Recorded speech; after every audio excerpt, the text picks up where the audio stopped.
Right, my new Orphek Atlantik V4s are on for the first time. I've got two light in this tank. The tank is 4¼ foot long. It's 3 foot high and 3.5 foot deep.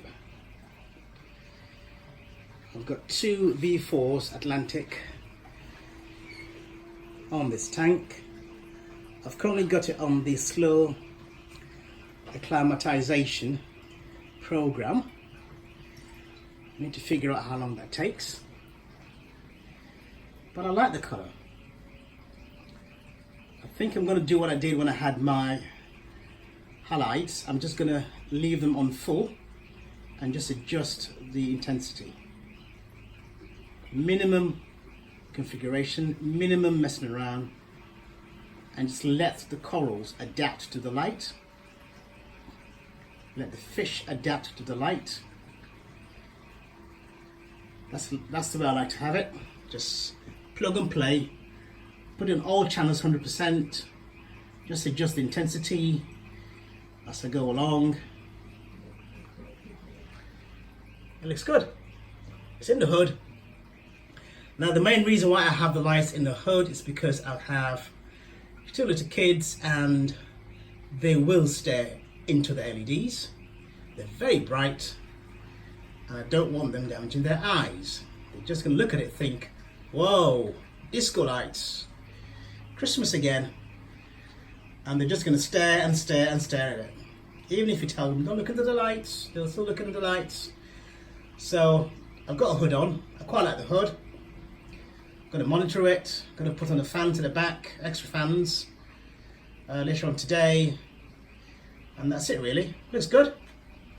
It's very deep blue, isn't it? It's kind of a ocean blue. There's no disco lights at the bottom. It's a bit of a shimmer. I've just fed the tank, so there's got a lot of food floating around, a lot of pods and brine shrimp and mice floating around, but I can't see any disco light. It's a bit of a shimmer, which is I love. I've not seen that before in my TNC Luminaire 1200.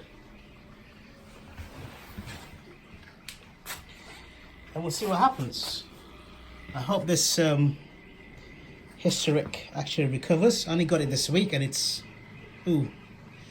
looks like it's dying basically. So fingers crossed the new Orphek lights does some magic on it. But it's a new tank, I'm going to try it out. Now this tank is going to be mainly like a lagoon style. I've got loads of microalgae in the tank. I'm going to go for the red variety or some of the Halomedia and Halomenia variety. I'm not going to have any tangs in here. I'm going to try LPS and I'm going to try some SPS. Now the SPS I'm going to put in here are going to be the ones that can survive the tank. I am not going to change the lighting of the tank for one SPS. I want a mixed reef system. I'm going to stick them in there as frags and hope you survive. I'm going to get lots of advice on which ones to use, which ones to try out. But it's quite a tall tank, so sticking them halfway up should be pretty good. I can't wait for the microalgae to grow and expand. So quite a lot in there, you can see.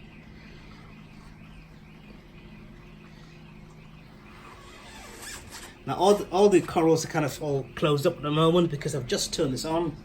So I'll give it a few more days. I've got some ulva growing on there. I'm not going to take it off at all.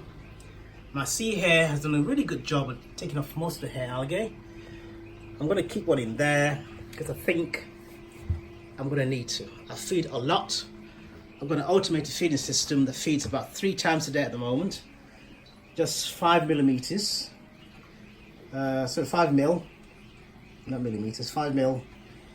And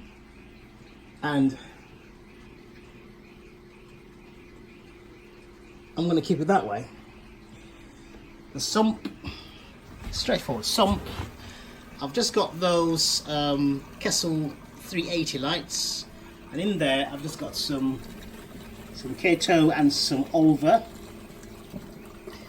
So I've only just put it on Monday, so Monday last week I think it was. So, and it's adapted pretty well.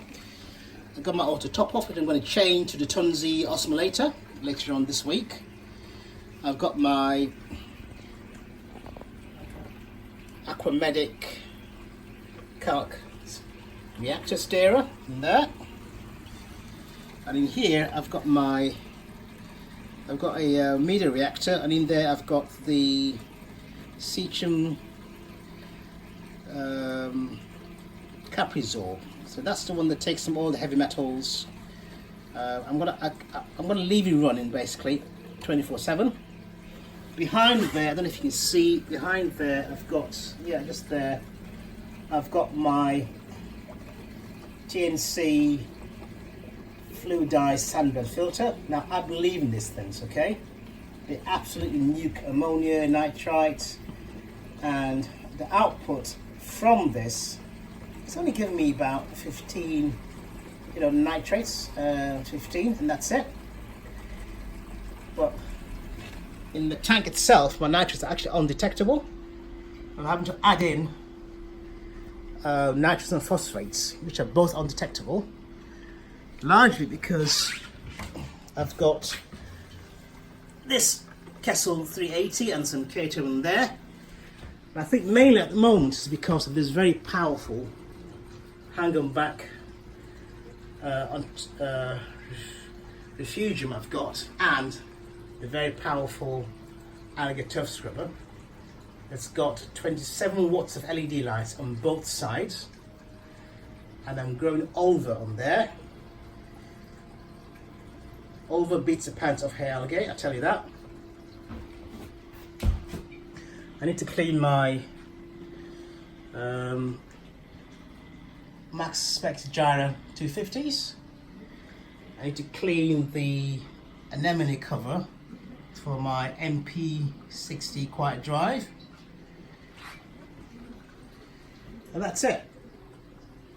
Relax and enjoy. Thanks Orphek, I quite like the fixture, I like the look of it. And let's see what happens over the next few weeks and months.